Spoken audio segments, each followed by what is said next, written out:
খলিলুর রহমান বাংলাদেশের নিরাপত্তা উপদেষ্টা। এ ভদ্রলোক কেন বাংলাদেশের নিরাপত্তা উপদেষ্টা, কোথা থেকে আসলেন? হয়তো ধরেন যে এই বাংলাদেশে 50 বছরের স্বাধীনতার পরে বিশ্ববিদ্যালয়গুলোতে বহু ব্যাচ বের হয়েছে, বহু ব্যাচে ফার্স্ট ক্লাস ফার্স্ট ছিল, বহু ট্যালেন্ট মানুষ ছিল, তার সহপাঠী সহবন্ধুরা চেনেন, কিন্তু আমজনতা সারা বাংলাদেশের মানুষ এই ভদ্রলোক আমাদের নিরাপত্তা উপদেষ্টা। এই ভদ্রলোকের পরিচয় তাকে আমরা এইভাবে চিনি, তার অতীত ইতিহাসেই তিনি এই বাংলাদেশে এই ভূমিকা রেখেছেন। তিনি নিরাপত্তা, রাজনীতি বা এক্স মিলিটারি অফিসার, এরকমই তো হওয়া স্বাভাবিক না, সেরকম কিছু না। খলিলুর রহমান বিতর্কিত মানুষ এবং বাংলাদেশের নাগরিক না দুই দেশের নাগরিক, নাকি কেউ তাকে বসিয়েছেন, তিনি কোন পারপাস সার্ভ করেন, তিনি কোন মনমানসিকতার, তিনি স্বাধীনতার পক্ষের না বিপক্ষের, তিনি কট্টর ধর্মভিত্তিক মানুষ নাকি লিবারেল ধর্মভিত্তিক, তিনি ডানপন্থী না দক্ষিণপন্থী, তিনি ডেমোক্রেটিক না স্বৈরতান্ত্রিক, মানুষের সেই পরিচয় ছিল না। এবং খলিলুর রহমান দায়িত্ব নেওয়ার পরে নানান আলোচনা বিতর্ক, আমাদের নিরাপত্তা বাহিনী, বিশেষ করে সেনাবাহিনী এবং অন্যান্য যে বাহিনীগুলো আছে, নৌ বিমান, সেসব বাহিনী সংক্রান্ত অনেক খবর পত্রপত্রিকা, ইন্টারন্যাশনাল মিডিয়ায় এসছে। কে কিভাবে তাকে গ্রহণ করেছেন, তিনি কি আমাদের নিরাপত্তা বাহিনীগুলোর উপর ছড়ি ঘোরানোর সক্ষমতা রাখেন কিনা, এরকম নানা প্রশ্নের মধ্যে খলিলুর রহমানের ভারত সফর, নানান ঘটনা নিয়ে নানান বিশ্লেষণ সামনে আসছে। এবং এই সরকার, অন্তর্বর্তীকালীন সরকার, যারা অঘোষিতভাবে ক্ষমতা নেওয়ার পরেই ভারতকে শত্রু রাষ্ট্র হিসেবে চিহ্নিত করেছে, অফিসিয়ালি না, আনঅফিসিয়ালি। আর ভারত তার মিলিটারি স্ট্র্যাটেজিতে বাংলাদেশকে এখন এনিমি কান্ট্রি বা শত্রু রাষ্ট্র হিসাবে দেখা শুরু করেছে। সীমান্তে বহু ভারতীয় সৈন্য মোতায়েন হয়েছে, এ নিয়ে পরবর্তী একটি আলোচনা আপনাদেরকে জানাবো। সেই সরকার তাদেরকে 15 মাস গেলে পরেও ভারত জানিয়েছে, তাদেরকে সমর্থন দেওয়ার কথা বলেছে যে ঠিক আছে, মেনে নিয়েছি। কিন্তু এই সরকারের কেউ ভারত সফরে যায় না, তাদেরকে ভারত আমন্ত্রণও জানায় না, তারা নিজেরাও যাওয়ার আগ্রহ খুব একটা বোধ করে না। বাংলাদেশের অন্তর্বর্তী সরকারের প্রধান ডক্টর মোহাম্মদ ইউনূসের আগ্রহে ভারতের প্রধানমন্ত্রী নরেন্দ্র মোদী সেই দূর দেশে থাইল্যান্ডে বসে বাংলাদেশের সঙ্গে কিছুটা সময় দিয়েছিলেন এবং তারও কোনো ফলাফল বাংলাদেশের মানুষ দেখতে পায়নি।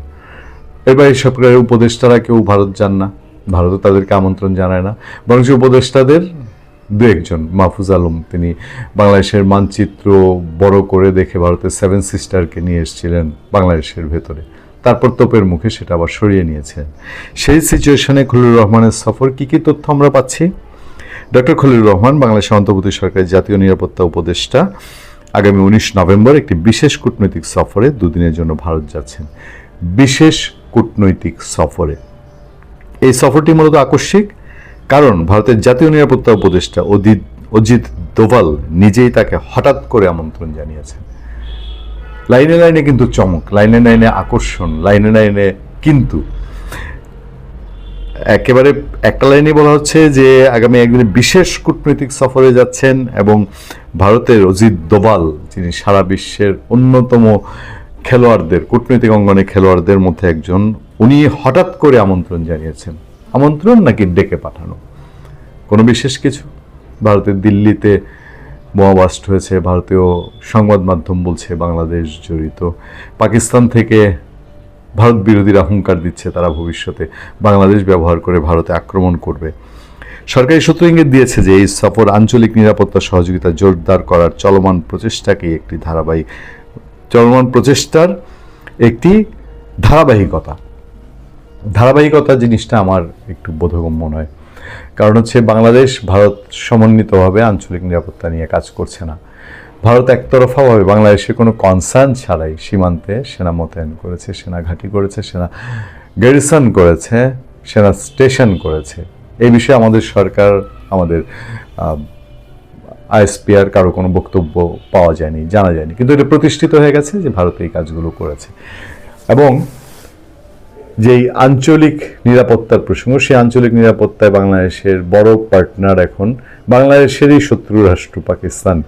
মানে এই বাংলাদেশের প্রতিনিধিত্ব করছেন বাংলাদেশের কয়েকজন মানুষ এই অন্তর্বর্তী একটি সরকারের নামে, আবার এই বাংলাদেশেরই শত্রু রাষ্ট্র, এই বাংলাদেশ যার সঙ্গে যুদ্ধ করে জিতেছে সেই পাকিস্তান হয়েছে এখন আমাদের সমান্তরাল বন্ধু প্রতিম একটি দেশ, এবং সেখানে ভারত পাকিস্তান মুখোমুখি।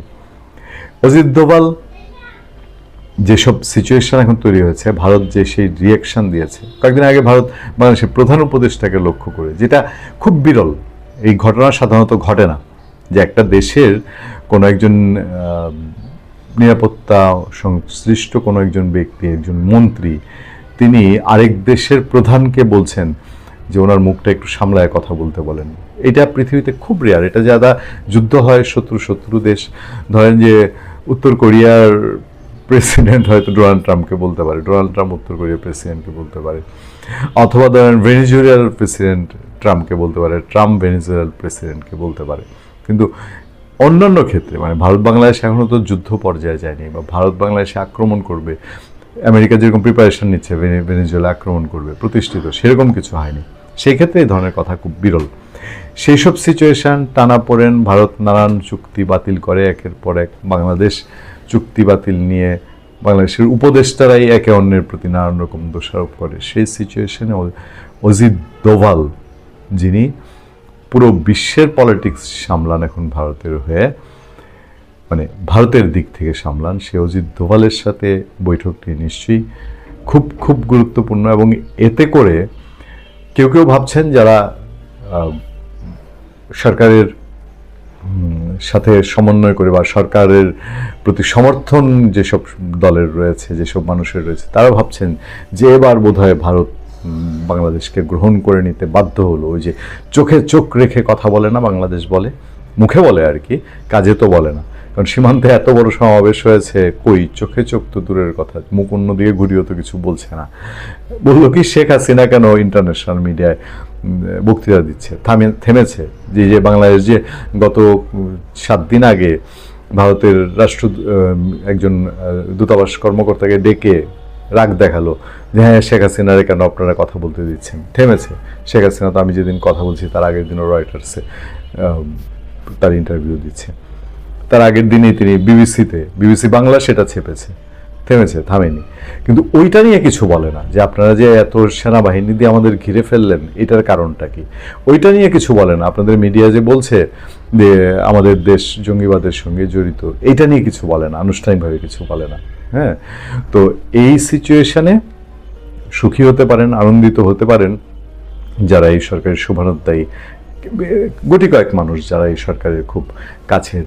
কিন্তু যদি অন্য চ্যাপ্টারে দেখেন তাহলে অজিত দোভাল ডেকেছেন বাংলাদেশের নিরাপত্তা উপদেষ্টা বা বাংলাদেশের সরকার মনে করেনি যে আমি কোনো একটা দ্বিপাক্ষিক আলোচনা বা সমঝোতা করি। অজিত দোভাল কেন ডেকেছেন?